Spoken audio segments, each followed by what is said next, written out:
సిద్ధాంతాలు ఎందుకు విఫలం అవుతున్నాయంటే ప్రతి సిద్ధాంతాన్ని మనం మడ్డి చేసేసాం, మతం చేసేసాం. ఆచారానికి మూలం ఏమిటి అని కనిపెట్టడం మానేసాం. ముగ్గేయడానికి మూలం ఏమిటి? సూక్ష్మజీవులకు ఆహారం. అది మానేసాం మనం. సూక్ష్మజీవులకు ఆహారం అని ఎందుకన్నారు? ముగ్గు కర్ర అని ఉండేది పూర్వం. దానికి ఒక చిన్నులతో ఒక డిజైన్ ఉండేది. దాంట్లో బియ్యపు పిండి 3 పాళ్ళు ఉంటుంది, ముగ్గు గొల్ల 1 పాలే ఉంటుంది. 75% అది, 25% ఇది. పైగా ఈ ముగ్గు కర్ర ఎంత, దానికి కనిపెట్టేవాడు ఎంత సైంటిస్టో కానీ అది ఇలా లాగుతూ ఉంటే బియ్యపు పిండి ముందు పడుతుంది, ఈ ముగ్గు గొల్ల వెనకాల పడుతుంది.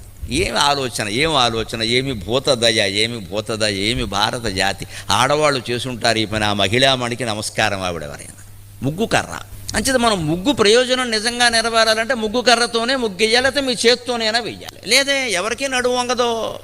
దానికి డిజైన్లు కనిపెట్టాం. శుభ్రంగా షీట్, ప్లాస్టిక్ షీట్ ఇంటి ముందు పెట్టే గొడవ లేదు, ఇంక శాశ్వతంగా ఉంటుంది. అయిపోయింది. ప్లాస్టిక్ కొన్న చోటకు లక్ష్మీదేవి ఎందుకు వస్తుంటే దరిద్ర దేవత